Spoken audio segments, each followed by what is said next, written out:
Chapter group audits. Okay, इसके अंदर पहला टॉपिक है हमारा, एक तरह से CFS के बारे में बोला है, मैंडेटरी है कंपनीज एक्ट के अंदर। ठीक है, तो इसमें लिखा है as per section 129 clause 3 of companies act, where company has one or more subsidiaries including associate company and joint venture, it shall, and in addition to its own financial statements, prepare a consolidated financial statement of the company and all of the subsidiaries in the same form and manner as that of its own। मतलब जैसे अपने खुद के बनाए हैं वैसे ही सबके मिलके CFS बनाएंगी पेरेंट एंटिटी। ठीक है, मतलब जो कंसोलिडेट कर रही है वो वाली एंटिटी। ठीक है, further 129(4) of the said act provide that a provision applicable to the preparation, adoption and audit of the financial statements of a holding company shall mutandis, मतलब एज इट इज अप्लाई हो जाएंगे। Holding वाला जो सारा format है वो apply हो जाएगा CFS के ऊपर। ठीक है, उसके बाद कह रहे हैं CFS है जो shall also be approved by the board of directors before they are signed on behalf of the board. ठीक है, मतलब साइन करने से पहले ऑब्वियसली अप्रूवल करने होंगे। ठीक है, मतलब उसके बाद क्या कह रहे हैं, along with it's general financial statement. ठीक है, and shell also B laid before the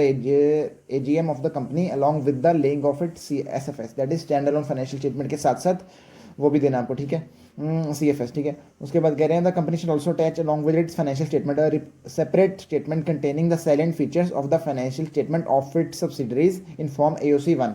form AOC1 MCQ में आ सकता है। ठीक है, फॉर्म AOC1 के अंदर आपको एक तरह से फाइनेंशियल स्टेटमेंट के साथ सेपरेट स्टेटमेंट देनी है जिसमें फीचर्स बताए होंगे आपने, फाइनेंशियल स्टेटमेंट सब्सिडरीज के जो होंगे ना उसके बारे में फीचर्स बताओगे आप। ठीक है, तो उसमें एक और चीज़ लिखी है कि CFS जो है वो हाँ to the extent possible shall be in the same format as adopted by the parent for its separate financial statement. ठीक है, उसके बाद है according to the companies act rule 2014 the consolidation of financial statements of the company shall be in accordance with the provisions of schedule 3 of the act. ठीक है, and applicable accounting standards, मतलब क्या कह रहे हैं कि CFS जो आप बनाओगे कंसोलिडेशन जैसे करोगे वो इन अकॉर्डेंस विद शेड्यूल 3 होंगे। ठीक है, एंड जो भी AS के अकॉर्डिंग बनेंगे। ठीक है, इंडेस होगा, AS होगा, जो भी एप्लीकेबल है।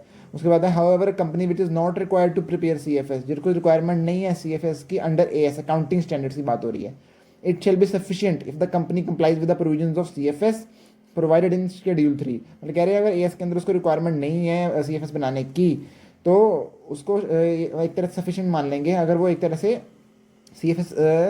CFS के प्रोविजन को कंप्लाई कर लेती है एज जो शेड्यूल 3 में दी गए हैं कंपनी एक्ट के अंदर। ठीक है, उसके बाद है however the requirement related to preparation of CFS shall not apply to company if it meets the following condition. एक तरह से यहाँ पे 3 एग्जाम्पशन है, फोर्थ भी आई जाती है बिकॉज इन्वेस्टमेंट एंटिटी को भी बनानी नहीं होती। ठीक है, पढ़ते हैं पहले 3 exemption. It is a wholly owned subsidiary or partially owned subsidiary and all of its other members. ठीक है, including those not otherwise entitled to vote having been intimated in writing and proof of delivery of such intimation is available that do not object to the company not preparing CFS। मतलब एक तरह से कह रहे हैं एक तो company की सारी एक तरह से मतलब होली ओन्ड सब्सिडरी है या पार्शली ओन्ड है, एंड जो बाकी रिमेनिंग मेंबर्स एक तरह से सब्सिडरी है ना, तो बाकी जो रिमेनिंग मेंबर्स बचे उनको राइटिंग में इंटीमेट कर दिया था एंड प्रूफ ऑफ डिलीवरी भी है उसका, एंड उन्होंने ऑब्जेक्ट नहीं किया कंपनी को CFS ना बनाए इसलिए। ठीक है, सेकंड हमारी एग्जाम्पशन है सिक्योरिटीज नॉट लिस्टेड और not in the process of listing whether in India और आउटसाइड इंडिया। ठीक है, मतलब इंडिया भी देख लिया, बाहर का भी देखना है। ठीक है, फिर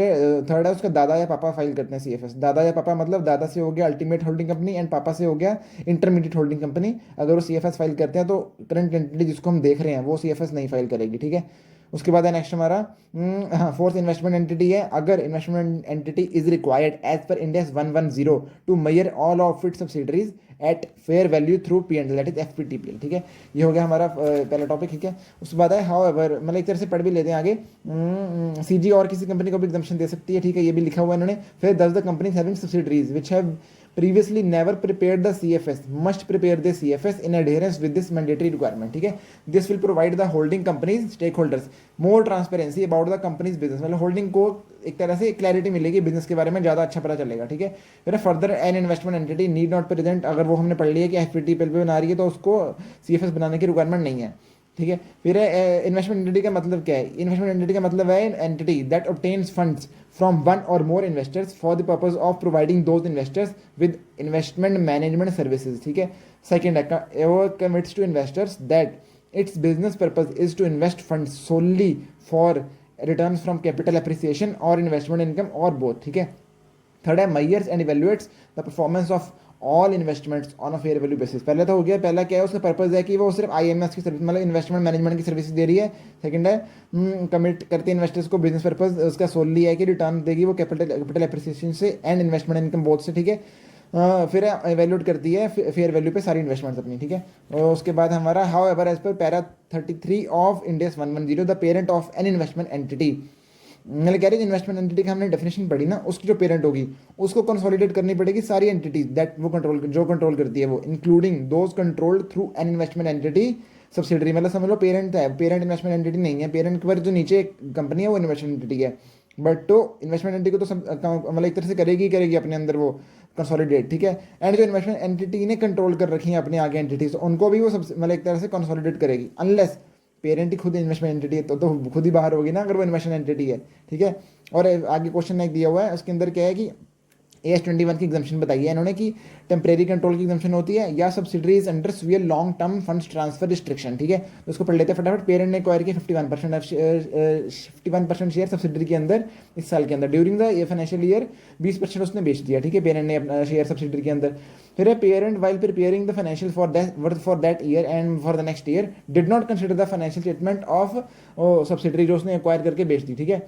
मैंने पहले एक्वायर भी कर दी उसने, फिर अगले साल बेच भी दी, तो उसने उसको लिया ही नहीं, ठीक है, मतलब फाइनेंशियल्स के अंदर। फिर बताओ एज अ स्टैट्यूटरी ऑडिटर कैसे डील करोगे, तो इसमें लिखा है as per index 110 there is no such exemption for temporary control और फॉर स्वीयर और for operation under severe long term funds transfer restriction, ठीक है। ये थोड़ी कीवर्ड्स है, याद रखने पड़ेंगे। एंड कंसोलिडेशन मैंडेटरी है for India's compliant financial statement in this case, तो इन्होंने मान लिया कि इंडियाज कंप्लायंट फाइनेंशियल स्टेटमेंट है उसके और उसको कंपलसरी है, ठीक है।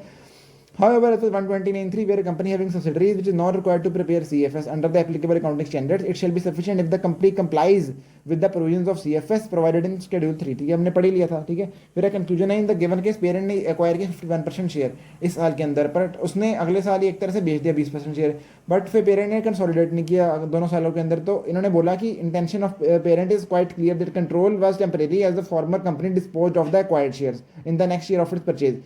वो उन्होंने आगे लिखा parent is required to prepare CFS in accordance with index 110 as ऐसी कोई एग्जाम्पशन अवेलेबल नहीं है टेम्परेरी कंट्रोल या for operation under severe long term fund transfer restriction, ठीक है, is not available under index 110।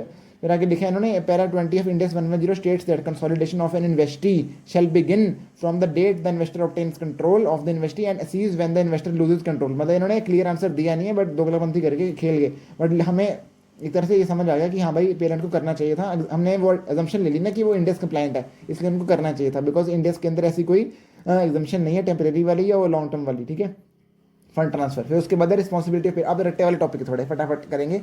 Responsibility of parent, इसकी short form है OCM sir, OCM साहब बोलते हैं ना, OCM साहब आगे OCM सर। तो पहले हम ओ से तो मैं पता है मतलब OCM वाला बाद में देखेंगे, पहले सर वाले पॉइंट देखते हैं बिकॉज सर वाले स्टार्टिंग से ही हैं। सर से हो गया कि आइडेंटिफाई करना है रिपोर्टेबल सेगमेंट्स और सेगमेंटल रिपोर्टिंग, ठीक है। उसके बाद है आई से हमारा identify the components including financial information of the components to be included in the financial consolidated financial statement, मतलब पहले तो देखो हमने सेगमेंट डिसाइड कर लिए कौन से लेने हैं, ठीक है, फिर देख लिया कंपोनेंट्स आइडेंटिफाई कर लिए, ठीक है। ऐसा ही हो गया। आर से है हमारा identify the related parties and related party transactions for reporting, ठीक है, ये हो गया सर। तो CM सर हो गया। फिर आगे OCM से आते हैं। O से हो गया हमारा obtain financial information from components, component से अपने accurate and complete financial information लेनी है, ठीक है, ऑब्टेन कर ली। फिर है ओ से था ना, H से हमारा हार्मोनाइज था, हाँ, harmonisation of accounting policies and accounting framework, ठीक है, OCM। C से है हमारा, C से गैप कन्वर्जन करो वेयर एप्लीकेबल, ठीक है। ये फिर adjustments CM sir sorry OCM। M से मेक, हाँ, मेक अप्रोप्रिएट कंसोलिडेशन एडजस्टमेंट्स, ठीक है, ये हो गया हमारा।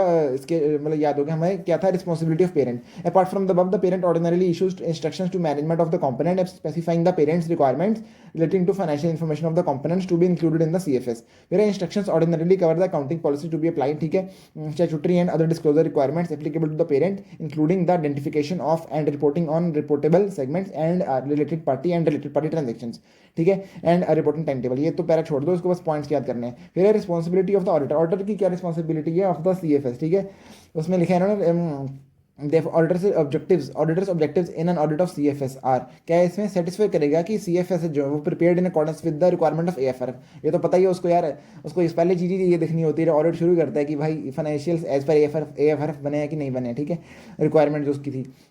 सेकंड है उसको इनेबल करना है अपने आप को to express an opinion on the true and fair view presented by, ये भी हम देखते ही हैं, तो शुरू से हम पढ़ते आते हैं, ठीक है, कि उसको अपने आप को ओपिनियन देने के लिए, true and fair view opinion देने के लिए अपने आप को इनेबल करना है, ठीक है। फिर है to inquire into the matters as specified in section 143(1) of companies act and ठीक है, मतलब ये थर्ड पॉइंट हो गया, थोड़ा ये यूनिक है कि मतलब इंक्वायर करना मैटर्स जो 143(1) के अंदर स्पेसिफाइड है, ठीक है।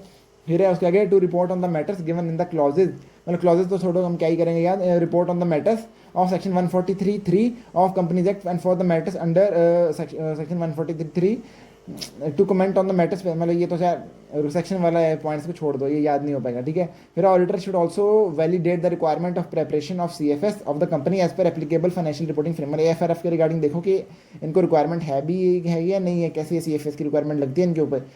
4 पॉइंट याद करेंगे, वो सेक्शंस वाले तो नहीं याद कर पाएंगे बिकॉज उसमें उन्होंने क्लॉजेज के साथ खेल दिया, हम नहीं कर सकते, sorry. There is standards on auditing statements and guidance note on auditing matters issued by the ICAI apply in the same manner to audit of CFS as they apply to audit of SFS, ठीक है। वही सारे assess वगैरह यहाँ पे भी लगेंगे CFS के ऑडिट करते हुए। It means that auditor while conducting the audit of CFS are inter alia expected to plan their work to enable them to conduct an effective audit, ठीक है। obtain an understanding of the accounting and internal control, ठीक है। फिर उसके बाद है use professional judgement to assess the auditors and to design audit procedures to ensure that risk is reduce to an acceptable level, ठीक है। ये हो गया रिस्पॉन्सिबिलिटी ऑफ ऑडिटर, हम 4 पॉइंट याद रखेंगे इसके। फिर ऑडिट कंसिडरेशंस क्या है, following features of CFS have an impact on the related audit procedures, इसमें हम नहीं पढ़ेंगे, ये थोड़ा काम का नहीं ज़्यादा। उसके बाद जो काम का है वहाँ पे यही है कि CFS including the intermediate consolidated financial statements are prepared using the separate financial statements of the parent and its component, ठीक है। कह रहे हैं जो CFS बनते हैं वो सेपरेट फाइनेंशियल स्टेटमेंट जो पेरेंट के होते हैं वहाँ से बनते हैं एंड उसके कंपोनेंट से, and also other financial information which might not be covered by the separate financial statement of these entities, ठीक है।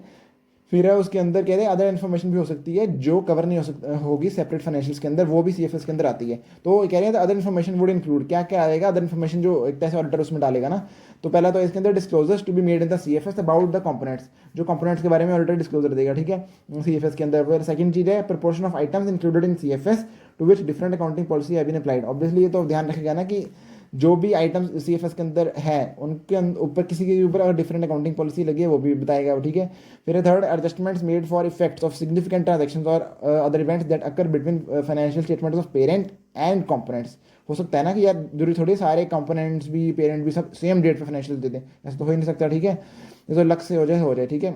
दस this other information would be required to be additionally disclose, ठीक है। When an auditor accept the audit of CFS, ठीक है, the auditor would should assess whether based on his work alone he would be able to express an opinion on the true and fair view presented by the CFS.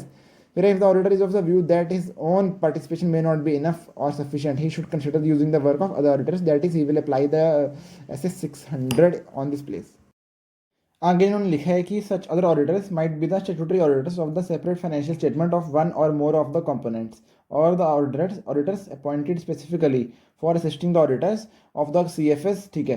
तो कह रहे where the statutory auditors of one or more of the components of the parent, मतलब कह रहे जो एक तरह से कंपोनेंट का ही स्टैट्यूटरी ऑडिटर है ना, उसको ही बोल दिया गया कि तू असिस्ट कर अपने एक तरह से प्रिंसिपल ऑडिटर को CFS बनाते टाइम, ठीक है। The work to be performed by such statutory auditors for use by the principal auditor would constitute an assignment separate from the assignment to conduct the statutory auditor of the respective component, मतलब कह रहे हो वो उसको अलग assignment मानेंगे हम, और जो एक तरह से असिस्ट कर रहा है पेरेंट को, कौन सा ऑडिटर, कंपोनेंट का ऑडिटर असिस्ट कर रहा है ना पेरेंट को CFS बनाने के लिए, तो इसको सेपरेट असाइनमेंट मानेंगे, ठीक है। कह रहे हैं SS 600 using the work of another auditor to establish standards when an auditor reporting on the financial statements of an entity, ठीक है, uses the work of another auditor on the financial information of one or more components included in the FS of the entity. कह रहे हैं फिर the principal auditor if it decides to use the work of another auditor in relation to the audit of CFS should comply with the requirements of SS 600 in carrying out the audit of SFS that is standalone financial statements the computation of materiality for the purpose of issuing an opinion on the standalone of each component would be done component wise on a standalone basis। मैं कह रहे हैं SFS को audit करते time the computation वो तो मतलब एक तरह से कंपोनेंट वाइज देखी जाएगी। हाउएवर जो with regard to determination of materiality during the audit of CFS that is consolidated, ठीक है, द ऑडिटर क्या कंसिडर करेगा ऑडिटर, ठीक है। Auditor should consider the following, the audit पहले 4 पॉइंट्स है इसमें। Auditor is required to compute the materiality for a group as a whole, ठीक है, वो तो पता है हमें। This materiality should be use to assess the appropriateness of the consolidation adjustment, ठीक है, that is permanent consolidation adjustments और द करंट पीरियड, ठीक है, that are made by the management in the preparation of CFS। Auditor देखेगा कि materiality मतलब management ने कैसे लगाई है और इन्होंने एडजस्टमेंट्स कैसे किए हैं, वो PCA वाली और CPCA वाली। PCA होगी परमानेंट और CPCA होगी करंट पीरियड, ठीक है। उसके बाद है the permanent auditor can the parent auditor can also use the materiality component on the group level to determine whether the components financial statements are material to the group, to determine whether they should scope in additional components and consider using the work of other auditors as applicable। कह रहे हैं जो parent का auditor है ना, वो एक तरह से मटेरियलिटी कंप्यूटेड जो उसने ऊपर कंप्यूट की है एक तरह से ग्रुप लेवल पे, तो उसको भी यूज़ कर सकता है to determine whether the components financial statements are material to the group, मतलब कंपोनेंट के फाइनेंशियल मटेरियल भी हैं क्या ग्रुप के लिए एज अ होल, ठीक है। तो मतलब एक तरह से ये डिटरमिन करने के लिए कि उसको कोई और कंपोनेंट्स लगाने या और कोई हटाने तो नहीं है, ठीक है, मतलब या उसको अदर ऑडिटर्स का वक्त तो नहीं यूज़ करना, ठीक है, ये सब उसको डिटरमिन करना है ऑडिटर को। फिर है principal auditor also computes the materiality for each component, मतलब अब तो आगे कंपोनेंट वाइज मटेरियलिटी चेक करेगा एंड कम्युनिकेट करेगा कंपोनेंट के ऑडिटर से if you believe is required or for true and fair view of the CFS, मतलब component को कम्युनिकेट तब करेगा उसको लग रहा है कि यह रिक्वायरमेंट है कि ये ट्रू एंड फेयर व्यू लाने के लिए तो कम्युनिकेट करना जरूरी है, ठीक है। फिर principal auditor also obtains certain confirmation from the component auditors, ठीक है, like independence, code of ethics, certain information required for consolidation and disclosure requirement, ठीक है। मतलब ऑब्वियसली ऑडिटर से पूछ रहे हैं तो ऑडिटर को पता है ना ऑडिटर को क्या करना चाहिए कैसे करना चाहिए, तो ऑडिटर पूछेगा भाई ऐसे किया है कि नहीं किया, ठीक है, ये सब रिक्वायरमेंट्स को कंप्लाई किया है कि नहीं किया, ठीक है। Here, however, while considering the observations, for instance, modification and or emphasis of matter paragraph in accordance with SC 705 or 706 of the component auditors in his report, ठीक है, मतलब एक तरह से समझ लो कंपोनेंट ऑडिटर ने कोई मॉडिफिकेशन दिया या ईएम या ओएमपीआर दिया है तो ऑडिटर कंसिडर करेगा ऑब्जर्वेशन ऐसी कैसे कंसिडर करेगा on the SFS the principles of, मतलब वही SS 600 के लगाएगा, SS 600 ने जैसे बोल रखे है ना वैसे ऑडिटर लगाएगा इस मतलब कंसोलिडेट करते टाइम, ठीक है। फिर है उसके बाद ऑडिटिंग द कंसोलिडेशन, इसमें उन्होंने टॉपिक किया है ऑडिटर को प्लान बनाना, ऑडिटर को should plan his work before commencing, ठीक है, to enable him to conduct an effective audit in an efficient and timely manner, ठीक है। तो इसके अंदर उन्होंने लिखा है ऑडिटर को प्लान बनाते टाइम किन बातों का ध्यान रखना है, ठीक है। इसमें शॉर्ट फॉर्म है CD में गाना गाओ, CD में गाना गाओ, ठीक है, ये शॉर्ट फॉर्म बनाइए CD में गाना गाओ। C से क्या होगा, C से हो गया हमारा coordinating the work to be performed, ठीक है। फिर DC हो गया determining and programming the nature, timing and extent of the audit procedures to be performed based on the assessment of the ROMM in consolidation process, ठीक है। CD में गाना गाओ, GANA, गाना नहीं सॉरी, CD में गाना तो ऐसे ही है, गाओ से शॉर्ट फॉर्म, CD गाओ, CD गाओ से शॉर्ट फॉर्म है CD गाओ। GAO से हमारा G से understanding the group structure and group wide IT controls including assessment of information technology system and related general and application IT control, ठीक है, फॉर कंसोलिडेशन प्रोसेस, ठीक है। CD गाना गाओ। G हो गया हमारा, A से हमारा अब understanding of accounting policies of the parent and its components as well as of the consolidation process including the process of translation of financial statement of foreign components, कह रहे एक तरह से आपको अकाउंटिंग पॉलिसी की अंडरस्टैंडिंग लेनी पड़ेगी parent की भी कंपोनेंट की भी, ठीक है, कंसोलिडेशन प्रोसेस के करते टाइम, ठीक है। मतलब उसमें ट्रांसलेशन आपको ये भी देखना पड़ेगा कि ट्रांसलेशन कैसे करते हैं ये फॉरेन के अकाउंट्स को, ठीक है। फिर है गाओ, उसे रह गया हमारा determining the extent of use of other auditors work in the audit, ठीक है, ये देखिएगा कि दूसरे ऑडिटर का कितना काम यूज किया गया है, ठीक है। फिर है parent which present CFS is required to consolidate all its components in the CFS other than those for which the exceptions have been provided in the, ये हमने पढ़ के आए हैं पहले, ठीक है, कि जिनको CFS के अंदर नहीं लेना होगा, ठीक है। तो उसके अंदर मतलब ये कह रहा है कि बस पेरेंट को सारे कंसोलिडेट करने हैं एक्सेप्ट जो जिनको एग्जाम्प्ट कर दिया गया, ठीक है। Auditor should also obtain listing of all the components included in the CFS and review the information provided by management of the parent identifying the components, ठीक है, मतलब उन्होंने कैसे आइडेंटिफाई किया उसको रिव्यू करो, ठीक है। And auditor should verify that all components have been included in the CFS unless वो एग्जाम्प्ट कर दिए गए हैं। फिर आगे ऑडिटर कैसे समझेगा कि सारे कंपोनेंट्स इंक्लूड कर दिए हैं, तो ये मतलब एक तरह से इसकी इंग्लिश में in respect of completeness auditor क्या करेगा, परफॉर्म करेगा ये वाले प्रोसीजर, इसकी शॉर्ट फॉर्म है pick of JSW steel, JSW तो कंपनी है ना स्टील वाली, ठीक है, बड़ी कंपनी है, एंड पिक हो गया PIC, मतलब उसकी फोटो खींच समझ लो, फोटो ऑफ JSW स्टील, ठीक है। तो JSW और पिक से हमारी शॉर्ट फॉर्म है, P से हमारा पहला रिव्यू द पेरेंट ने क्या प्रोसीजर लगाए for identification of various component, मतलब पेरेंट ने कैसे आइडेंटिफाई किया है, पेरेंट की प्रोसीजर क्या है, ठीक है। I से है हमारा making inquiries of the management to identify any new components or any new component which goes out of the CFS, ठीक है, मतलब या तो मैनेजमेंट से पूछताछ करके पता करो कि कोई भी नए कंपोनेंट आए हैं इस साल के अंदर पिछले साल से, ठीक है, या कोई पुराने जो तो पहले से होते थे वो इस साल में नहीं है तो क्यों नहीं है उसका इंक्वायरी करो, ठीक है।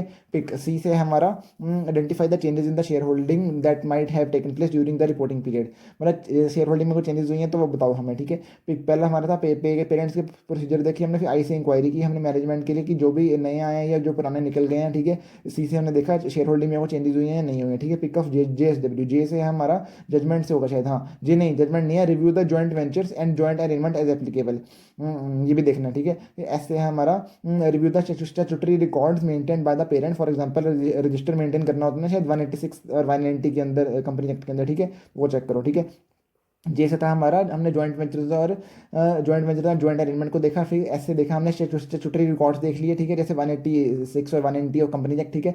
फिर हमने डब्ल्यू से देखना है, रिव्यू करना है working paper for the prior years for the non components, मतलब ऑडिटर अगर समझ लो पिछले साल भी ऑडिट करने आया था तो उसके पास वर्किंग पेपर तो होंगे पिछले साल के, तो कह रहे रिव्यू करो अपने वर्किंग पेपर्स को, ऑडिटर रिव्यू करेगा, ठीक है। मतलब एक तरह से प्रोसीजर बता रहा है ना कि कैसे आइडेंटिफाई करेगा कि मैनेजमेंट ने सारे कंपोनेंट इंक्लूड किए हैं, ठीक है। उसके लिए पहले तो हम फिर से पढ़ते हैं एक बारी, बोलते हैं एक बारी आंखें बंद करके, पी से था हमारा पेरेंट के प्रोसीजर देखेगा, ये था ना पेरेंट से, हाँ पेरेंट के प्रोसीजर देखेगा for identification of various component. फिर आई से था हमारा इंक्वायरी करेगा मैनेजमेंट के लिए कि कोई नए कंपोनेंट आए हैं, ये पुराने निकल गए हैं, ठीक है। फिर आया पिक सी से था हमारा change in share holding taken, मतलब एक तरह से रिपोर्टिंग पीरियड के अंदर जो हुए हैं, ठीक है। पिक ऑफ जे से था हमारा जॉइंट वेंचर्स और जॉइंट अरेंजमेंट जो हुए हैं, ठीक है, एज एप्लीकेबल, उसको रिव्यू करेगा। ऐसे था हमारा स्टैट्यूटरी रिकॉर्ड देखेगा, जैसे 186 190 उस कंपनी एक्ट, ठीक है। फिर डब्ल्यू से था हमारा reviews working papers for the prior years for the non component, ठीक है, हो गया हमारा ये याद क्वेश्चन, ठीक है। उसके बाद हमारा auditor should document procedure perform for assessing the completeness of the component to be consolidated, ठीक है। फिर auditor may also review the minutes of meeting of board of director subsequent to the year end, मेरे कह रहे year and के बाद जो board वगैरह की मीटिंग हुई है उसके मिनट्स दिखेगा, ठीक है, to understand if there has been any liquidation of investment, मतलब पता करने के लिए कि कोई इन्वेस्टमेंट की बेचने की बात तो नहीं हुई है, एनी फर्दर इन्वेस्टमेंट तो नहीं कोई बात हुई है, मतलब इन्वेस्टमेंट बेची या खरीदने की बात तो नहीं हुई है, ठीक है। As these may provide further evidence to understand if the control was meant to be temporary और अदरवाइज, मतलब पता चलेगा ना कि भाई अगर एंट्री कुछ बेच रही है तो कब खरीदा था, पता चल जाएगा कि भाई टेम्परेरी वगैरह कुछ कर रहे थे, तो ऐसी तो कोई जम्पशन है नहीं, ठीक है, तो इनको कंसोलिडेट करना पड़ेगा। ऑडिटर ऐसा, मतलब ऑडिटर के पॉइंट ऑफ व्यू से बोल रहा हूँ मैं, ठीक है। मेरा कंपोनेंट इज एक्सक्लूडेड, ऑडिटर देखेगा अगर कंपोनेंट को एक्सक्लूड किया गया सीएफएस के अंदर से, तो auditor should examine the reason for exclusion and whether such exclusion is in conformity with the applicable financial reporting framework, ठीक है। फिर for example there should be two reason for exclusion, that is of a subsidiary associate joint control entity, ठीक है। कब कब exclude कर सकते हैं, एक तरह से पहला तो है कि द रिलेशनशिप जो है पेरेंट का सब्सिडरी एसोसिएट या जेवी के साथ वो टेम्परेरी था, या एक तरह से वही सीवियर लॉन्ग टर्म रिस्ट्रिक्शन वाली लाइन बोल दी इन्होंने, which significantly impair its ability to transfer its fund to the parent, मतलब इन्होंने मतलब समझाया कि severe long term fund transfer restriction है जिससे वो ट्रांसफर नहीं कर सकती अपना इंटरेस्ट पेरेंट को, ठीक है। Similarly under the company act intermediate subsidiary in India is not required to present CFS if company meet the following condition, अरे यार सिंपल ये पहले पढ़ चुके हैं, वही सब रिपीट है जो हम पढ़ चुके हैं एग्जाम्पशंस के अंदर, ठीक है। फिर index 110 also prescribe certain criteria where CFS are not required, ठीक है। सच किसी the auditor should satisfy himself that exclusion made by the management falls within these categories. फिर फॉर एग्जांपल दिए इन्होंने in the case of an entity which is excluded from the CFS on the ground that relationship were subsidiary, मतलब जो temporary था, auditor verify करेगा intention of parent to dispose of the subsidiary या जो भी investment इन associate या जेवी है in the near future existed at the time of acquisition of subsidiary. Auditor ये चेक करेगा कि ये जो मैनेजमेंट अभी बोल रही है कि टेम्परेरी था, तो कह रहे ये चेक करेगा कि जब इसने उन्होंने शुरू में इन्वेस्टमेंट की थी तो वो उनको पता था कि इन्वेस्टमेंट टेम्परेरी है, तो इन्होंने क्या मतलब क्या प्लान बनाया था, ठीक है, मतलब पहले ये चीज़ एग्जिस्ट करती थी या सिर्फ अभी इनके दिमाग में आएगी टेम्परेरी है तो अभी बेचना चाहते हैं, ठीक है, मेकिंग इन्वेस्टमेंट, ठीक है। फिर auditor should also verify that the reason for exclusion are given in the CFS, ठीक है, मतलब रीजन देखेगा कि CFS के अंदर दे रहा है कि नहीं properly, if an entity is excluded from the CFS, ठीक है, for reason other than those allot by the AFRF, auditor should consider its effects on the auditor's report. Auditor देखेगा अगर ऐसा प्रॉपरली नहीं कर रखा है इन्होंने, जो भी अलाउड रीजन है उसके अगर बाहर कुछ कर रहे हैं एक तरह से, ठीक है, कोई बेच रहे हैं या खरीद रहे हैं, ठीक है, तो ऑडिटर ठीक है मॉडिफिकेशन वगैरह कुछ देखेगा, ठीक है। उसके बाद है the auditor should also examine whether there is any change in the status of the company, for example subsidiary associate बन गई, अब जेवी एसोसिएट बन गई, ठीक है, या वाइस वर्सा भी हो सकता है, एसोसिएट अब सब्सिडरी बन चुकी है, ठीक है। Auditor in such cases should examine whether these changes have been appropriately accounted for in the CFS as required by the relevant accounting standards और इंडियाज और एंड एज पर AFRF, ठीक है। फिर जो हमारा May 24 में क्वेश्चन भी आया था यहाँ से, in preparing the CFS in accordance with the companies rule, ठीक है, the financial statement of the parent and its subsidiaries and are combined on a line by line basis, ठीक है, ठीक है, by adding together like items, ठीक है, of assets liability income expense and cash flows and then certain calculations are like determination of goodwill, capital reserve और minority interest and adjustments like elimination of intra-group transactions। ठीक है, हम जो CFS में करते हैं ना सब कुछ प्रैक्टिकली इन्होंने यहाँ पे लिख दिया है थियोरेटिकल फॉर्म में। ठीक है, सब कुछ आपको एक तरह से हटाना है और मतलब गुडविल कैपिटल रिजर्व आपको डिटरमिन करना है, बाकी एडजस्टमेंट आपको ऐसे इंटर ग्रुप होती है ट्रांजेक्शन वो हटानी है आपको, एंड अनरियलाइज प्रॉफिट भी हटा देने हैं, are made in accordance with the requirements of AS21 लिखा है इन्होंने।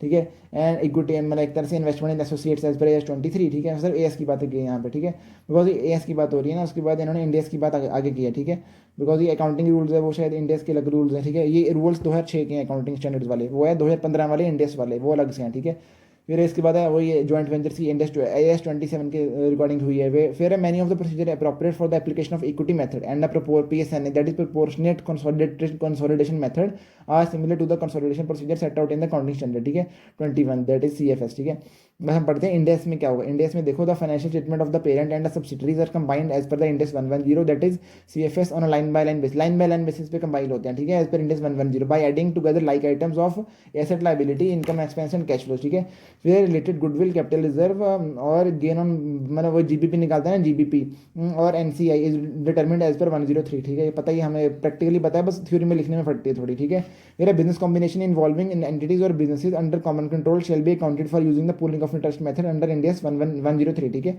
फिर है adjustment like elimination of inter group transactions balances unrealised profits and deferred tax. ठीक है, ये होते हैं हमारे इन अकॉर्डेंस विद इंडेस 110। ठीक है, फिर है investment in associates and joint ventures are accounted for using the equity method as prescribed in Ind AS 28। ठीक है, that is investment in associates and JVs। ठीक है, फिर interest in asset liability revenue and expenses in a joint operation are accounted for as part of the separate financial statements of the entity। ठीक है, in accordance with Ind AS 111 joint arrangement। ठीक है, joint ये थोड़ा important index भी हो जाता है बिकॉज इनको हम कम वेटेज देते हैं, पर ये अच्छा क्वेश्चन आ सकता है यहाँ से। ठीक है, इन बिजनेस कॉम्बिनेशन मतलब FR की बात कर रहा था मैं। फिर in business combination achieved in stages, मतलब जो स्टेप एक्विजिशन होता है ना, step acquisition the acquirer shall remeasure previously है, हमें पता ही है प्रीवियसली हेल्ड इंटरेस्ट होता है, PHI कहते हैं उसको। फिर उसको हम ऐड करते हैं ना, वो उसके अंदर PC में ऐड कर देते हैं, या तो हम उसको गुडविल निकालते टाइम ऐड करते हैं। ठीक है, दो जगह ऐड कर सकते हैं, ऑप्शन होती है हमारे पास, I से ऐड करते हैं हमारा PC में। ठीक है, तो मैं जा रहा हूँ FR के अंदर। ठीक है, the acquirer shall remeasure previously held equity interest in the acquiree at its acquisition date fair value and recognise the resulting gain और लॉस इफ एनी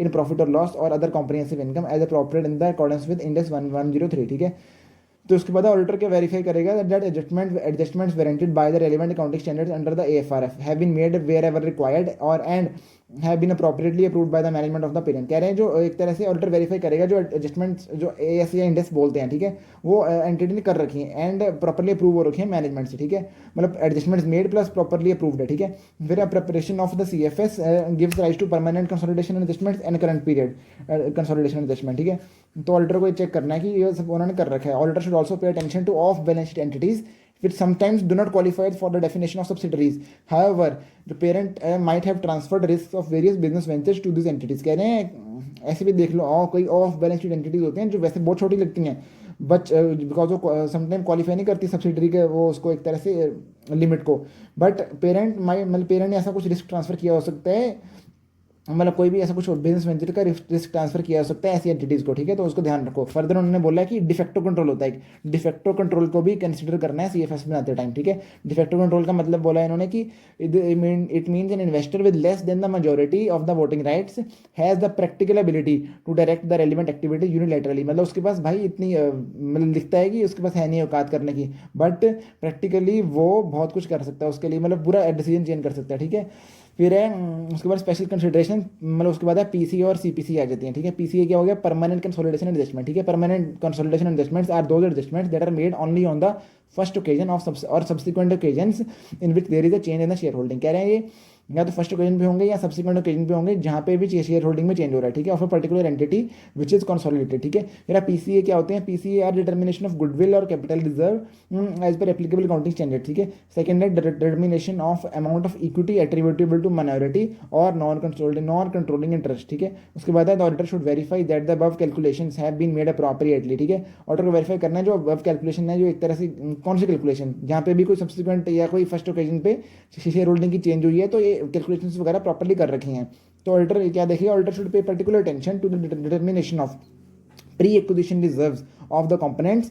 उसमें देखेगा क्या, डेट देखेगा इन्वेस्टमेंट की, एंड मतलब इन्वेस्टमेंट की डेट काफ़ी इंपॉर्टेंस रखती है तो उसको ध्यान से दिखेगा। ठीक है, बिकॉज उससे तो कैलकुलेशन करेगा ना वो प्रॉपरली। ठीक है, Whereas auditor should also examine whether the pre-acquisition reserves have been allocated appropriately between the parent and a minority interest, ठीक है, or NCI of the subsidiary. और क्या करें, auditor should also examine whether the pre-acquisition reserves have been allocated appropriately between the parent and minority interest, और मतलब minority interest कहते थे हम उसके एएस के अंदर, इंडिया के अंदर कहते हैं NCA, that is non controlling interest, ठीक है, ठीक है। उसके बाद auditor should also verify the changes that might have taken place in these permanent consolidation adjustments on account of subsequent acquisition of shares. मतलब कह रहे हैं सब्सिक्वेंट एक्विजिशन के बाद आपको ऑडिटर को वेरीफाई करना है, कोई चेंजेस हुई हैं तो उसके अंदर आपको पता है सब कुछ चेक करना पड़ेगा, ठीक है, कोई अगर एक्विजिशन हुई है, डिस्पोजल हुई है, ठीक है। It may happen that while working out the PCA, that is permanent consolidation and adjustments, it is in the case of one subsidiary goodwill arise हो गई है, ठीक है, एंड कोई किसी और सब्सिडरी के केस में कैपिटल रिजर्व आ गया है, तो parent may choose to net off this amount to disclose a single amount. Parent अपनी मर्जी से कर सकता है, ठीक है, in the CFS where permitted by the AFRF. In such cases, the auditor should verify that the gross amounts of goodwill and capital reserves arising on acquisition of various subsidiaries have been disclosed in the note to the CFS. मतलब auditor क्या ध्यान रखेगा कि भाई ठीक है AFRF के according अगर अलाउड है तो मैनेजमेंट ने कर रखा होगा, ठीक है, CFS के अंदर नेट ऑफ किया होगा, समझ लो सब्सिडरी ए के अंदर गुडविल आई है, सब्सिडरी बी के अंदर कैपिटल रिजर्व आया है, तो मैनेजमेंट नेट ऑफ करके दिखा सकती है अगर AFRF ने अलाउ किया है, तो ऑडिटर ये वेरीफाई करेगा कि जो ग्रॉस अमाउंट थी, ठीक है, वो प्रॉपरली नोट्स के अंदर डिस्क्लोज की है कि नहीं की, ये ऑडिटर का काम है, टू रिफ्लेक्ट द एक्सेस और shortage over the parents portion of the subsidiary equity, ठीक है। उसके एग्जाम्पल दिया उन्होंने, XYZ is a company engaged in the manufacture of tires for 4-wheelers and 2-wheelers through its subsidiaries ABC and MNO. The company ने invest किया है, मतलब XYZ ने इन्वेस्ट किया है 70% ABC के अंदर, ठीक है, द फिर आगे 21-22 के अंदर कंपनी रिड्यूस कर लिया अपना कंट्रोल ABC से 70% से 55% पे आ चुकी है। Consequently, as certain adjustments were made to the accounts for the changes in share of equity held in XYZ whose financials are being consolidated, ठीक है, ऑडिटर ध्यान रख रहा है। Such kind of adjustments are known, पर यार बेकार से एग्जांपल, इतनी सिंपल एग्जांपल तो आई से कहीं पूछेगी। फिर है CPCA, current period consolidation adjustments. ये क्या होती हैं? Those adjustment that are made in the accounting period for which the consolidation of financial statement is done, ठीक है। मतलब जहाँ पे भी एक तरह से मतलब कह रहे हैं एक तरह से सब्सिक्वेंट पीरियड मतलब वो एडजस्टमेंट्स है जो made in accounting period for which consolidation is done. मतलब कह रहे हैं जिस पीरियड में आपकी कंसोलिडेशन की जा रही है उस पीरियड में जो एडजस्टमेंट्स होगी वो होंगी current period consolidation adjustment. वेरेज permanent क्या थी? परमानेंट वाली थी जहाँ पे भी शेयर होल्डिंग में चेंज हुआ, ठीक है, चाहे फर्स्ट ओकेजन पे चाहे बार बार हुआ है, चाहे सब्सिक्वेंट ओकेजन पे, मतलब आपने कहीं बेचा है एक बार पहले और बेचा आपने, मतलब एक तरह से पहली बार आपने खरीदा, ठीक है, तो आपने आगे कहीं बेचा या और खरीदा, ठीक है, तो वहाँ पे होगी परमानेंट। तो करंट क्या होगी? करंट होगी जहाँ पे भी अकाउंटिंग पीरियड पे जहाँ पे भी आपने कंसोलिडेशन किया वहाँ पे करंट पीरियड एडजस्टमेंट आएंगी, ठीक है। तो current period adjustment primarily relate to the elimination of intra group transactions and account balances including. तो इसमें क्या करंट पीरियड एडजस्टमेंट्स के अंदर क्या क्या आएगा, ठीक है, तो इसमें अंदर हमने शॉर्ट फॉर्म बनाई हुई है, URI थी ना, उरी आई थी, उरी मूवी आई, ठीक है, URI से हमने बनाया और AA से बनाया, आई से बनाया, ठीक है, AA, ठीक है, यू से बनाया हमने unrealised intra group profits on assets acquired और ट्रांसफर्ड फ्रॉम और टू द अदर सब्सिडरीज। तो हम पढ़ के आ रहे हैं कि करंट पीरियड एडजस्टमेंट्स के अंदर क्या क्या इंक्लूड होगा, ठीक है, मतलब इसके अंदर प्राइमरीली होता है elimination of inter group transactions, मतलब उसमें क्या क्या करते हैं हम, ठीक है, तो इसमें हम अनरियलाइज्ड इंटर ग्रुप प्रॉफिट हटाने होते हैं हमें ऑन एसेट्स एक्वायर्ड और transferred from to other subsidiaries. मतलब जो एक तरह से ग्रुप के अंदर ही जो हो रही है ना, ग्रुप से एसेट्स बेचे जा रहे हैं, खरीदे जा रहे हैं, उसके अंदर जो भी अनरियलाइज प्रॉफिट है पहली बात तो वो हटाना है। फिर आर से है हमारा record deferred tax on unrealise inter company profits elimination in accordance with index 12, ठीक है, जो हम इंडेक्स 12 के अंदर देखते ही है ना कि अगर कोई डेफर्ड टैक्स राइज हो रहा है कोई unrealised inter company profit eliminate करने पे, ठीक है, तो वो भी हमें रिकॉग्नाइज मतलब एक तरह से वो उसको रिलेट करती हैं, ठीक है, वो भी हमें ध्यान रखना है current period consolidation adjust CPCA के अंदर, CPCA बोलूँगा सीधा मैं इसको, ठीक है। फिर आई से URI है ना, intra group interest paid and received और मैनेजमेंट फी, इंट्रा ग्रुप इंटरेस्ट पेड या फीस पेड है कोई, ठीक है, एंड और मैनेजमेंट फीस, ठीक है, फॉर एग्जांपल लोन पे इंटरेस्ट दिया सब्सिडरी ने होल्डिंग को, ठीक है, तो वो हमें करंट पीरियड वाली में दिखाना है, ठीक है। उसके बाद है यूरी मूवी आई से ए होगा हमारा AA है ना, adjustment to the financial statement of the parent and the components being consolidated for recognized subsequent events or transactions that occurred between the balance sheet date and the date of auditor's report। मतलब यार मैंने थोड़ी short form अजीब सी बनाई है but ठीक है बनाई है तो यही करनी पड़ेगी यार, ठीक है। उसमें क्या है कि एडजस्टमेंट देखनी है जो फाइनेंशियल स्टेटमेंट में हुई है फॉर रिकॉग्नाइज सब्सिक्वेंट इवेंट्स और ट्रांजेक्शन जो एडजस्टमेंट्स के बारे में होगा पॉइंट। फिर से adjustment related to harmonising the different accounting policies being followed by the parent and its component, ठीक है। आई से हमारा इंट्रा ग्रुप इंडेटनेस, ठीक है, इंट्रा ग्रुप इंडेटनेस सब्सिडरी ने होल्डिंग को लोन दिया, ठीक है। पहला था हमारा इंटर ग्रुप इंटरेस्ट पेड था, वो वाला आई था इंटरेस्ट पेड के बारे में, ये है इंट्रा ग्रुप इंडेटनेस, ठीक है। तो ठीक है, उसके बाद है आगे हम पढ़ते हैं सारे points. Two types of subsequent event होते हैं। पहला फर्स्ट टाइप ऑफ इवेंट कौन सा है हमारा, कंसिस्ट ऑफ इवेंट्स और transaction that provide additional evidence about condition that existed at the balance sheet date, that is the date of financial statement including the estimates inherent in the process of preparing financial statement, that is adjusting events. Second type के होते हैं हमारे non adjusting, जिनको कहते हैं हम second type of subsequent events consist of events that provide evidence about condition that did not exist at the date of the financial statement but arose subsequent to that date. ठीक है, उसके बाद events occurring after the balance sheet date which do not require adjustment would not normally required, मतलब कह रहे हैं जो इनके ऊपर एडजस्टमेंट करने की रिक्वायरमेंट नहीं है उनको नॉर्मली डिस्क्लोज करने की भी रिक्वायरमेंट नहीं है। ठीक है, although they may be of such significance that they may require disclosure in the report of approving authority in the case of accounting standards and in the financial statement in the case of India। ठीक है, मैं कह रहे हैं कि एक तरह से सिंपल उन्होंने बोल दिया कि डिस्क्लोजर देना होगा रिपोर्ट के अंदर, अप्रूविंग अथॉरिटी के अंदर, इसके बारे में अगर ऐसा कुछ है तो जिसके अंदर डिस्क्लोजर नहीं दिया हुआ आपने, मतलब एक तरह से एडजस्टमेंट नहीं है जिनको करने की जरूरत। ठीक है, ऐसे इवेंट्स हुए हैं, ठीक है, उनके डिस्क्लोजर भी रिक्वायरमेंट भी नहीं है, तो उसके लिए कह रहे हैं, पर फिर भी ऐसा कुछ हो सकता है कि एएससी इंडिया के अंदर रिक्वायरमेंट हो। For such events the following shall be disclosed, nature of events and estimate of its financial effect और statement that such an estimate can not be made. ठीक है, फिर हमारा है adjustments for the effects of significant transactions और other events that occur between the date of components balance sheet and not already recognised in its financial statement. ठीक है, and the date of the auditor's report on the groups consolidated, मतलब कह रहे हैं जब component की balance sheet गई उससे वहाँ से लेकर जब ग्रुप और मतलब एक तरह से ग्रुप का पूरा जो सीएफएस बने उसके ऊपर जो ऑडिट रिपोर्ट जारी है वहाँ तक जो भी इवेंट्स हुए हैं। ठीक है, when the financial statement of component to be used for consolidation are not drawn up, मतलब ये है कि ये वो वाला केस बता रहे हैं जब सेम डेट पे नहीं बने होते फाइनेंशियल कंपोनेंट की और सीएफएस वाले। ठीक है, उसके बाद है in case of foreign component adjustments to convert components audited financial statement prepared under the components local GAAP to the GAAP under which the CFS are prepare. ठीक है, मतलब कह रहे हैं गैप एडजस्टमेंट जो करोगे वो भी एक तरह से सीपीसीए के अंदर आता है। फिर है determination of movement in equity attributable to the NCI since the date of acquisition of the subsidiary. ठीक है, मतलब जो भी एक तरह से मूवमेंट हुई है इक्विटी के अंदर तो उसको देखो एक तरह से माइनॉरिटी इंटरेस्ट के अंदर कोई भी चेंज मूवमेंट हुई since the date of acquisition. ठीक है, it should be also noted that under India NCI can also result in negative, मतलब कह रहे हैं एनसीआई नेगेटिव भी आ सकता है इंडेक्स 28 के अंदर, बट एएस में ऐसा कुछ नहीं था। ठीक है, unlike earlier AS as per index 27 if the net worth of subsidiaries negative, अगर सब्सिडरी की नेटवर्थ ही नेगेटिव हो चुकी है तो एनसीआई भी नेगेटिव जा सकता है। ठीक है, मेरा adjustment of deferred tax on account of temporary differences arising out of elimination of profit and losses resulting from inter-group transactions and undistributed profits of the component in case of consolidated, मतलब CFS के बारे में prepared under Index। ठीक है, फिर adjustment required for preparation of CFS are made in memorandum record. ठीक है, कह रहे हैं कि ये एमसीक्यू में आ सकता है कि एडजस्टमेंट जो होती हैं required for preparation of CFS are made in the memorandum record kept for the purpose by the parent। ठीक है, the auditor should review the memorandum records to verify the adjustment entries made in the preparation of CFS। कह रहे हैं auditor should verify the memorandum records to verify the adjustment entries made in the preparation of CFS। ठीक है, फिर आगे apart from the reviewing the memorandum record the auditor should also verify that the intergroup transactions and account balances have been eliminated। auditor ध्यान रखिएगा कि intergroup transactions और account balance है वो eliminate हो चुके हैं। फिर वेरीफाई करेगा CFS have been prepared using uniform accounting policies for like transactions and other events in similar circumstances. ठीक है, फिर है वेरीफाई करेगा that adequate disclosures have been made in accordance with AS 21। ठीक है, in CFS of application of different accounting policies in case it was impracticable to harmonise them. ठीक है, मतलब डिस्क्लोजर वगैरह देखिएगा प्रॉपर है। Applying a requirement in is impracticable when the entity can not apply it after making every reasonable, मतलब एक तरह से इम्प्रैक्टिकल तब हो सकता है जब एंटिटी ने हर कोई कसर नहीं छोड़ी है। ठीक है, सब कुछ अप्लाई कर लिया है, ट्राई कर लिया है, एफर्ट पूरी डाल ली है। But while CFS under Ind AS auditor should ensure that appropriate adjustments are made to that group members financial statements in preparing CFS to ensure conformity with group's accounting policy in accordance with Ind AS 110।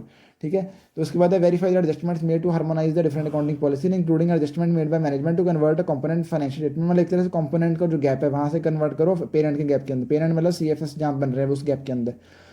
फिर verify the calculation of minority और NCI। ठीक है, फिर verify adjustment related to deferred tax. ठीक है, on account of temporary differences. ठीक है, फिर verify that income and expenses of subsidiary are included in CFS from the date it gain, मतलब जहाँ से कंट्रोल ले लिया उसी दिन से इंक्लूड किए जा रहे हैं CFS के अंदर कि नहीं।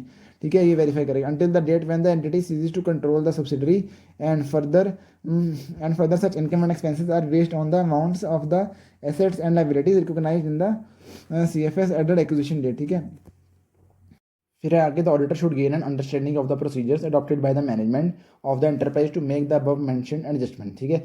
This helps the auditors in reducing the audit risk to an acceptably low level. कह रहे अगर एक तरह से आपने अंडरस्टैंड कर लिया ना मैनेजमेंट के प्रोसीजर्स को, तो आपको समझ आ जाएगा कि मैनेजमेंट ने एडजस्टमेंट्स कैसे किए हैं, और इससे आपका रिस्क काफ़ी हद तक कम हो जाएगा। उसके बाद है हमारा, one of the important adjustment that may be required in the current period is determination of impairment loss that might exist for goodwill arising on consolidation, ठीक है। मतलब कह रहे हैं काफ़ी इंपॉर्टेंट एडजस्टमेंट है कि जो एक तरह से इम्पेयरमेंट लॉस की that might exist for goodwill arising on consolidation, ठीक है। फिर एक गुडविल ये तो पता ही है ना, 110 के अंदर गुडविल की इम्पेयरमेंट देखते हैं ना हम, ठीक है। फिर एक गुडविल अराइजिंग, मतलब ये जो डिफरेंस होता है कि गुडविल जो ओपनिंग वाली होती है और क्लोजिंग वाली गुडविल का ये जो डिफरेंस होता है, नहीं तो ओपनिंग वाली goodwill is equal to closing हो जाती है ना हमारी। फिर goodwill arising on consolidation is carried at the value determined at the date of acquisition of the component, ठीक है, and the same is to be tested for impairment loss at every balance sheet date, ठीक है। फिर है auditor should examine whether any impairment loss has been determined by the parent, ठीक है। Auditor examine करेगा कि कोई ऐसा इम्पेयरमेंट लॉस तो नहीं है कि जो मैनेजमेंट ने डिटरमिन किया, ठीक है। इफ यस, मतलब पेरेंट ने डिटरमिन किया, if yes the auditor should examine the procedure followed by determination, मतलब कैसे डिटरमिन किया है बताओ हमें जरा। The auditor should satisfy himself that the amount of impairment loss determined is fair, ठीक है। In case the impairment loss has been of a component has been determined in foreign currency, auditor should verify if any amount of loss in local currency need to be adjusted for currency translation reserve on account of movement in the exchange rate from the date when the goodwill was first accounted for in the consolidated financial statement of parent to the date of determination of impairment loss, ठीक है। The auditor should also perform audit procedures to understand and verify whether intra-group losses are indicating an impairment loss that requires recognition in the CFS, ठीक है। Apart from verifying that the calculation and disclosures regarding minorities and non-controlling interest have been made appropriately, ठीक है। NCA की calculation सही से कर रखी, मतलब एक तरह से जो हमारा होता है ना, शायद स्टेप 4 होता है, आई गेस ये 3 होता है एज पर AK सर, जो AK सर करवाते हैं 110 के अंदर, वहाँ पे एनसीए बनवाते हैं ना वो, तो उसके अंदर एनसीए की कैलकुलेशन सही से कर रखी कि नहीं, ठीक है। Auditor should also determines in cases where the minority interest share above of the losses exceed the MCI of the equity, मतलब एक तरह से देखेगा ऑडिटर की, ऑडिटर एक तरह से जो NCI का शेयर है of the losses exceed the NCI का शेयर ऑफ इक्विटी, ठीक है। The excess and any further losses applicable to minority have been accounted for in accordance with the relevant accounting standard, ठीक है। फिर है the financial statement of the components used in the consolidation should be draw, मतलब कह रहे हैं जो भी फाइनेंशियल कंपोनेंट के फाइनेंशियल स्टेटमेंट्स हैं वो ड्रॉ होने चाहिए एक तरह से कब तक के, सेम रिपोर्टिंग पीरियड के as that of parent. But ये प्रैक्टिकेबल अगर नहीं है तो to draw up the financial statement एक तरह से इस डेट तक लाना, तो अकॉर्डिंगली दो financial statement are drawn up to the different reporting date, ठीक है। फिर पता ही अगर नहीं बना पा रहे पेरेंट की डेट की तक, तो आप अलग अलग डेट्स होंगी ऑब्वियसली। फिर है the adjustment should be made for the effect of significant transactions और events that occur between those date, मतलब कह रहे एडजस्टमेंट्स होनी चाहिए, should be made for the effects of significant transactions और events that occur between those date, ठीक है, and the date of the parents financial statements in any, ठीक है। फिर in any case the difference between the reporting dates should not be more than 6 months in case of financial statement under AS, मतलब AS के अंदर अगर बना रहे हो तो रिपोर्टिंग डेट के अंदर डिफरेंस 6 months से ज़्यादा नहीं हो सकता, एंड इंडियस के अंदर अगर बना रहे हो तो 3 months से ज़्यादा नहीं हो सकता, 3 months in the case of Ind AS, ठीक है। फिर the auditor of CFS should review other components results between the its financial reporting date and date of parent for significant transactions और other events that have taken place during the period and therefore need to be reflected in the CFS. Recognition should be given by disclosure or otherwise to the effect of intervening events which materially affect the financial position, result of operations and cash flows, ठीक है, और cash flows, ठीक है। The fundamental accounting assumption of consistency requires the auditor of the CFS to consider whether the length of the reporting periods and any difference in financial year ends are the same from the period end, ठीक है। मतलब कह रहे हैं period to period वो same है कि नहीं है, जो भी लेंथ है रिपोर्टिंग पीरियड की वो सेम ले रहे हो ना आप, ऐसा तो नहीं कि ऊपर नीचे कर रहे हो, ठीक है। If there has been any changes in the respective reporting periods of the components included in the CFS, ठीक है, मतलब चेंजेस हो रही हैं रिपोर्टिंग पीरियड्स के अंदर, दैट हैव मतलब उससे काफ़ी इफेक्ट आ रहा है फाइनेंशियल्स के ऊपर। Auditor should consider that ensure that the entity discloses such changes in manner of treatment. Auditor कह रहा है कि प्रॉपरली अगर आप मतलब देखेगा कि आप एंटिटी ने प्रॉपरली डिस्क्लोज किया है उसको चेंजेस को एंड उसका ट्रीटमेंट क्या किया, ठीक है। मेरा in the CFS the company would need to give all disclosure relevant to CFS only, CFS के अंदर ऑल डिस्क्लोजर CFS के ही रेलिवेंट ही आने चाहिए, ठीक है। मेरा further AS also lay down a certain principle that should be observed while giving the information which is a part of the separate financial statement but that need not be reported in the notes and of the CFS, ठीक है। फिर auditor should examine that the notes required by the applicable standards which are necessary for presenting a true and fair review of the CFS have been included, मतलब जो भी notes required थे, जो भी AFRF लग रहा है उसके according true and fair value देने के लिए जो रिक्वायर्ड थे वो इंक्लूड किए गए कि नहीं किए गए एज एन इंटीग्रल पार्ट, ठीक है। And examine that the additional statutory information in disclose in the separate financial statement, जो सेपरेट के अंदर एडिशनल कोई स्टैट्यूटरी इन्फॉर्मेशन डिस्क्लोज की गई है सब्सिडरी के अंदर एंड और पेरेंट हैविंग बियरिंग ऑन मतलब जिससे true and fair view of CFS पे फर्क पड़ेगा, वो डिस्क्लोज किए हैं कि नहीं किए, ये ऑडिटर चेक करेगा, ठीक है। फिर in addition the information required pursuant to schedule 3 of companies act मतलब शुड बी डिस्क्लोज, ठीक है। फिर उन्होंने एग्जाम्पल दिया, following information is also required to be disclose in the CFS separately for the parent and of each component, ठीक है, including foreign component, ठीक है, विच हैज बीन कंसोलिडेटेड, ठीक है। इसमें क्या लिखा है इन्होंने कि एक तरह से जो नीचे इन्फॉर्मेशन दिया ना, ये रिक्वायर्ड डिस्क्लोज करने की रिक्वायरमेंट है CFS के अंदर separately for the parent and component, मतलब कंपोनेंट और पेरेंट की दिखाने की रिक्वायरमेंट है, एग्जांपल है। तो क्या एग्जांपल है, पहला देखो नेट एसेट तो दिखाने एक तरह से पेरेंट के और कंपोनेंट के अलग अलग, एंड नेट एसेट से percentage of consolidated net asset, मतलब एक तरह से समझ लो आपको परसेंटेज दिखानी है कि पेरेंट का कितना परसेंट है पूरी कंसोलिडेशन में एंड सब्सिडीज का कितना कितना परसेंटेज के साथ आपको दिखानी है, उससे पता चलेगा ना कि हमें कौन बड़ा है कौन छोटा है, आइडिया लग जाएगा, काफ़ी अच्छा क्लैरिटी मिलेगी। फिर second amount of share in profit और loss and a percentage share in profit और loss as a percentage of consolidated P&L, वही हमें पता है कि ये share of profit and loss क्या है एंड परसेंटेज शेयर कितना, मतलब उनका कितना बनता है शेयर पूरे पूरे कंसोलिडेटेड वाले में। फिर है amount in OCI and percentage of OCI as a percentage of consolidated OCI, ठीक है, ये तो पता ही हमें यार, P&L के अंदर OCI भी तो आता है ना, तो उसकी भी तो दिखाओगे। फिर है as regards consolidation and adjustments it should be ensured that these are either disclosure single line item separately और एडजस्टेड इन द फाइनेंशियल और in the information disclose for the parent and each component, ठीक है। फिर index 110 does not give a list of information which is a part of separate financial statement of the component, but that need not be reported in the notes and other explanatory material of the CFS. However, based on 129(4) and MCA circular as referred above, it can be construed that even in CFS under Ind AS, only those disclosures should be given which are relevant to CFS only, ठीक है जी। इस पर MCQ आ सकता है कि CFS में और कोई डिस्क्लोजर दे सकते हो, नहीं भाई, जितने बोले हैं उतने ही सिर्फ जो CFS के रेलिवेंट है वही डिस्क्लोजर देने हैं आपने, ठीक है। मेरा based on the above discussion, in case of companies, the information such as the following given in the notes to separate financial statement need not be included, मतलब कह रहे हैं जो नीचे इन्फॉर्मेशन दिया ना हमने वो CFS में नहीं आनी चाहिए, बट वो SFS में जरूर आती है, ठीक है। तो कौन कौन सी इसकी शॉर्ट फॉर्म नहीं है, वो डम था, वो बंदा डम था, ठीक है। तो यहाँ पे VO से हो गया हमारा, V से हो गया value of imports calculated on CIF basis on the by the company during the financial year in respect of raw material components and spare parts and capital good, ठीक है। फिर है VO, O से हमारा value of all imported raw materials spare parts and components consume during the financial year and the value of all indigenous raw material, ठीक है, spare parts and component, मतलब एक तरह से इंपोर्टेड जो है raw material and indigenous raw material, ठीक है, बस सिंपल ये। वो डम D से हमारा amount remitted during the year in foreign currencies on account of dividends with the specific mention of number of non resident share holders, ठीक है, उनके पास कितने शेयर थे एंड उसको कितना डिविडेंड ड्यू था एंड जो डिक्लेयर हुआ था उसके हिसाब से, ठीक है। ये हो गया वो डम D से होगा हमारा ये डिविडेंड वाला, एंड U से है हमारा, U से disclosure of all unutilised money out of the issue indicating the form in which such unutilised funds have been invested, ठीक है। डम M से रह गया हमारा, M और B से, M से हमारा disclosure required under MSME D act 2006, ठीक है, that is micro small and medium enterprises development act. फिर B से sources from which bonus share है issued, for example capitalisation profits और रिजर्व्स और फ्रॉम सिक्योरिटी प्रीमियम अकाउंट, ठीक है। However last में आते हैं, however notwithstanding the above the auditor needs to ensure compliance with disclosure requirement of applicable accounting standards and other applicable laws for CFS, ठीक है। फिर आगे आते हैं WRP, मैनेजमेंट से WRP अब किस के लिए लोगे CFS बनाते टाइम, इसकी शॉर्ट फॉर्म है CS इन कार, CS गाड़ी में जा रहा था, CS गाड़ी में जा रहा था, CS इन कार, CS से हमारा, CS से क्या, CS से हमारा कंप्लीटनेस देखनी है पहले कंपोनेंट्स की जो भी CFS के अंदर डाल रहे हो, ठीक है, कंप्लीटनेस देखनी है, फिर ऐसे देखनी है, ऐसे देखना हमें identification of reportable segments of for segmental reporting, आपने पहले देख ली कंप्लीटनेस है कि नहीं। फिर हमने अब रिपोर्टेबल सेगमेंट, जो हमने रिपोर्टेबल सेगमेंट वहाँ पे भी देखे थे, रिस्पॉन्सिबिलिटी ऑफ वो था ना मैनेजमेंट की रिस्पॉन्सिबिलिटी क्या है, वहाँ पे भी देखा था हमने, सेगमेंट की रिपोर्टेबल सेगमेंट देखने हैं। फिर आगे रिलेटेड पार्टी, ये भी हमने देखा था, CS इनकार है ना, तो R से रिलेटेड पार्टी है, CA से क्या है, अप्रोप्रिएटनेस एंड कंप्लीटनेस, मतलब completeness and appropriateness of PC and CPC, PC हमने पढ़ लिया, CPC भी पढ़ लिया हमने, including the elimination of intergroup transaction, ठीक है। फिर आगे रिपोर्टिंग का पैरा आता है, इसके लिए मैंने फटाफट शॉर्ट्स बनाए हुए हैं, शॉर्ट नोट्स लिखे हुए हैं, ठीक है। तो इसमें देखना है पहला सिंपल वाला है कि पेरेंट का ऑडिटर ही है और कंपोनेंट का ऑडिटर जो CFS में लिया जा रहा है, ठीक है।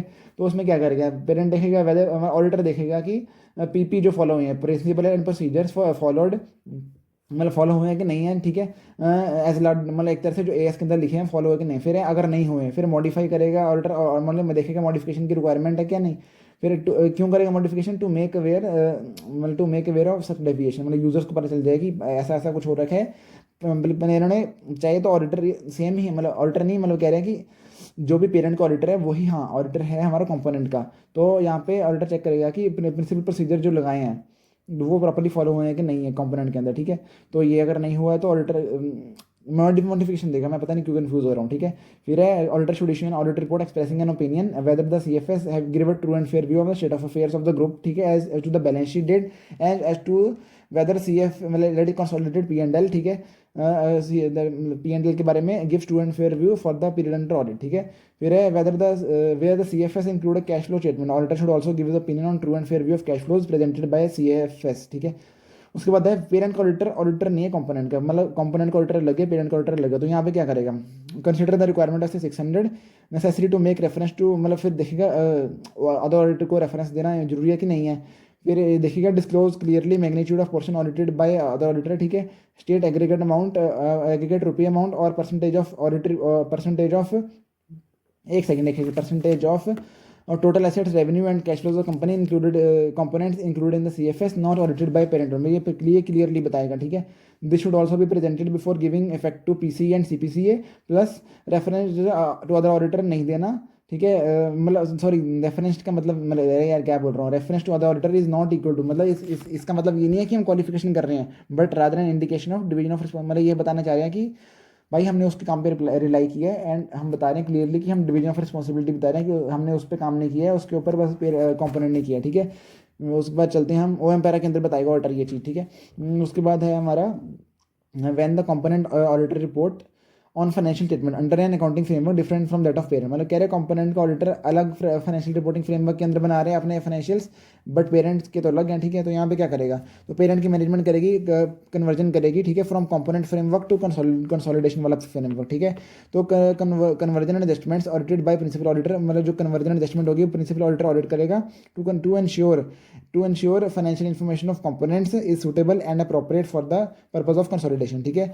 फिर उसके बाद और मतलब ये ऑप्शन है इसके बाद कि या तो कंपोनेंट मतलब या तो एक तरह से conversion adjustment principal auditor audit करेगा, ठीक है, या तो उसके बाद क्या कंपोनेंट में प्रिपेयर फाइनेंशियल स्टेटमेंट, मतलब कंपोनेंट खुद से ही बना देगा फाइनेंशियल स्टेटमेंट अपने, बिकॉज उसका तो अकाउंटिंग फ्रेमवर्क अलग बन रखा है, बट वो अपने आप ही चेंज करेगा उसको अपने एक तरह से based on parents accounting policies, ठीक है, as highlighted in the group accounting manual, ठीक है। उसके बाद क्या होगा, जो हमारा होगा लोकल कंपोनेंट ऑडिटर है वो उसको ऑडिटर करेगा, मतलब जो कंपोनेंट का ऑडिटर है ना वही उसको ऑडिट करेगा नए फाइनेंशियल रिपोर्टिंग फ्रेमवर्क के रिगार्डिंग जो बनाए हैं, ठीक है, उसको ऑडिट करेगा लोकल कंपोनेंट ऑडिटर, ठीक है, एंड ऑडिट रिपोर्ट इशू करेगा on component financial statement prepared as per parents accounting policy, ठीक है।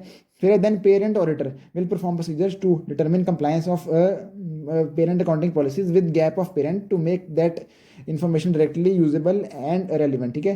then parent का auditor क्या करेगा, will decide whether or not to rely on component auditor report and make reference in auditor report in CFS, ठीक है। ये हो गया हमारा कि अगर फ्रेमवर्क लग गए, फिर उसके बाद अगर इन्होंने ऑडिटिंग फ्रेमवर्क ही लग गए, पहला था अकाउंटिंग फ्रेमवर्क लग गए, फिर ऑडिटिंग फ्रेमवर्क लग गए, फिर कह रहे हैं normally audits of financial statement including CFS are perform under accounting standard, मतलब एक तरह से जो होता है गापा होता है ना, generally accepted procedure of audit, ठीक है, उसको क्या मतलब इतना इन्होंने लिखा है यहाँ पे इंडियन गैस लिखा है, इंडियन गैस मतलब इंडिया में ऑडिट प्रोसीजर लगते हैं ना वो लगे हैं कि नहीं लगे, in order to maintain consistency of auditing framework and to enable the parent auditor to rely and to refer to the other auditors report in their audit report on the CFS. Components financial statement should also be audited under framework that correspond to Indian gas, मतलब कह रहे हैं Indian gas के according ही बनने होने चाहिए, ये तो उन्होंने बोलते सीधा सीधा ही, ठीक है, ये नहीं बताया कि अगर नहीं हुए तो क्या होगा, नहीं हुए तो मतलब ऐसा तो कुछ नहीं बोला।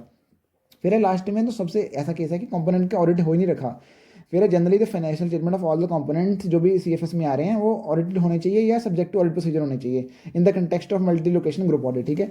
सच audit and audit procedure can be perform नहीं किया, या तो खुद कर लेगा मेन ऑडिटर प्रिंसिपल ऑडिटर है जो, ठीक है, वो सॉरी पेरेंट का ऑडिटर है, ठीक है, ये तो खुद कर लेगा या कंपोनेंट का ऑडिटर करेगा अदर ऑडिटर, ठीक है। Where the financial statement of one or more component continue to remain unaudited, the auditor reporting on the CFS should consider unaudited components in evaluating a possible modification to his report, ठीक है, on the CFS. The evaluation is necessary because the auditor क्या करें, because the auditor or the other auditors as the case may be has not been able to obtain SAAE in relation to such consolidated amounts or balances, ठीक है।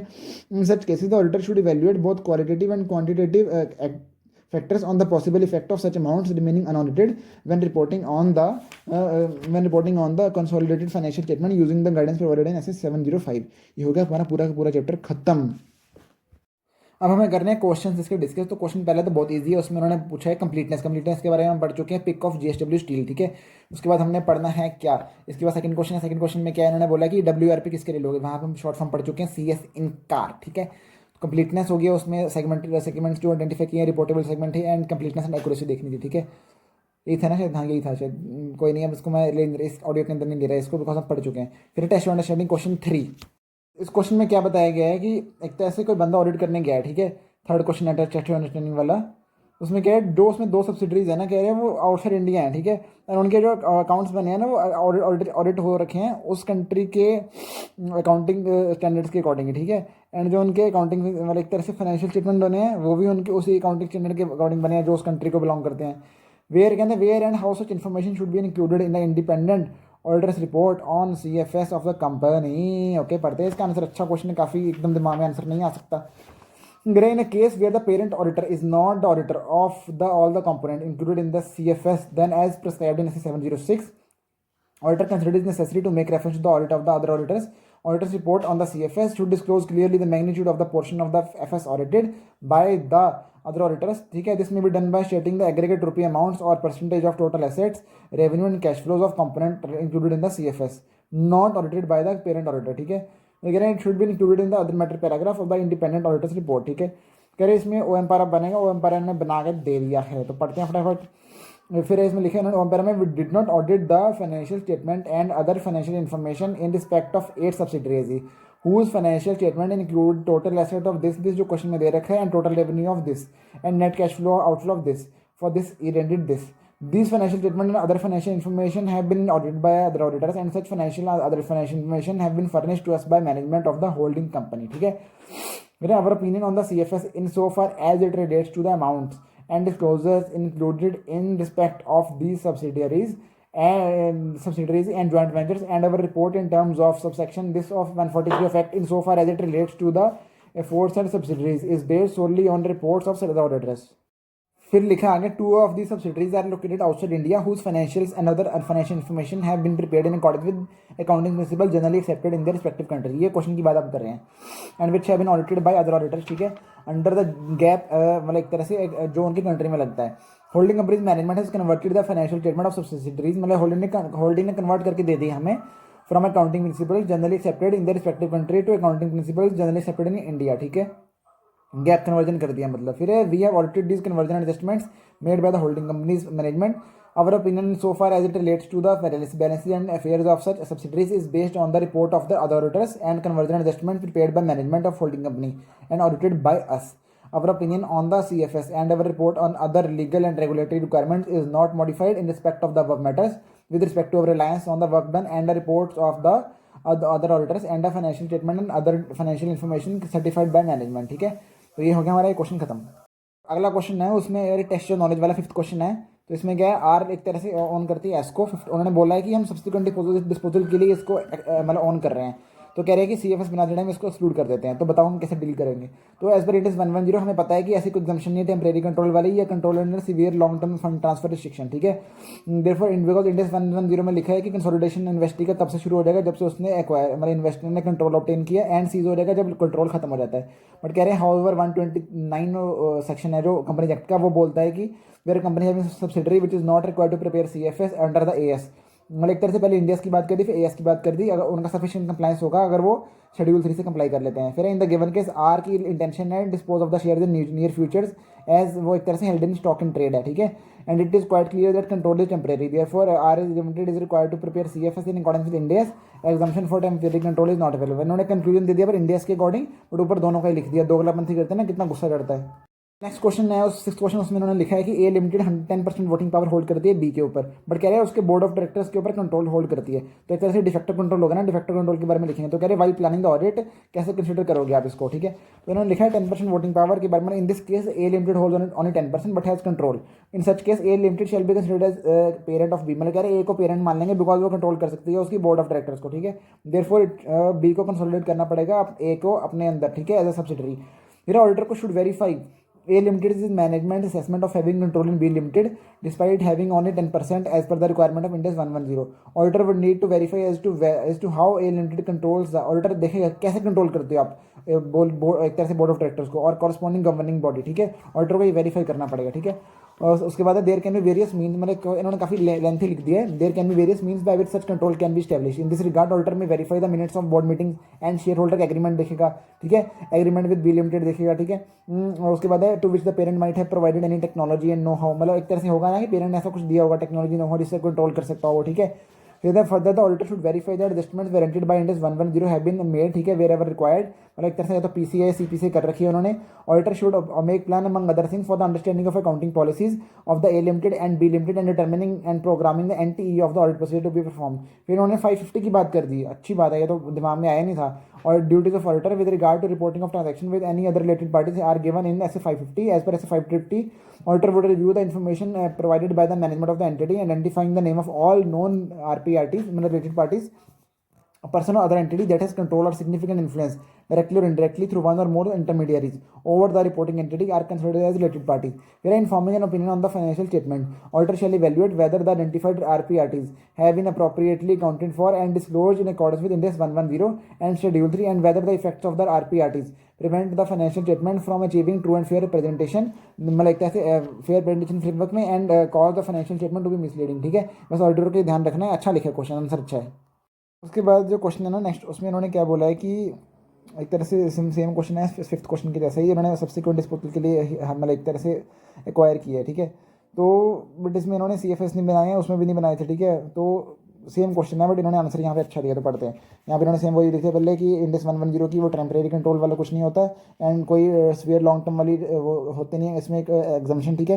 इन्होंने बोला Ind AS 110 state that consolidation investee का begin हो जाएगा जब control ली and seize when उसका कंट्रोल लूज हो गया। फिर इन्होंने गिवन केस के बारे में बता दिया। फिर इन्होंने लिखा है कि क्वाइट क्लियर है कि टेम्परेरी कंट्रोल लिया उन्होंने, ठीक है। हाउएवर इन्होंने लिख दिया कि इंटेंशन उसका लग रहा है कि मतलब ऐसा टेम्परेरी होल्डिंग है, बट इंडिया के अंदर ऐसा कुछ नहीं है। इंडिया के अंदर आपको कंसोलिडेट करनी पड़ेगी, ठीक है। एंड जब तक 25% नहीं हो रहा था तब तक आपको कंसोलिडेट करके रखनी पड़ेगी, उसके बाद आप हटा सकते हो, ठीक है। उसके बाद हमारा नेक्स्ट क्वेश्चन चलते हैं। उसके बाद जो नेक्स्ट क्वेश्चन है उसके अंदर क्या लिखा है इन्होंने, इन्वेस्टमेंट कंपनी है, ठीक है। उन्होंने एक तरह से इन्वेस्टमेंट कंपनी है वही डेफिनेशन लिख दी उसकी। इन्होंने क्या बोला है, उसने इन्वेस्टमेंट कंपनी ने 25% इन्वेस्ट किया किसी और कंपनी में, फिर 50% किया, फिर 60% किया, ठीक है। तो बताओ कि क्या करोगे इसका आप, ठीक है। मतलब इसके बारे में कोई एक्सक्लूजन तो है नहीं, तो आपको कैसे इसको अपने फाइनेंशियल्स के अंदर लोगे इसको।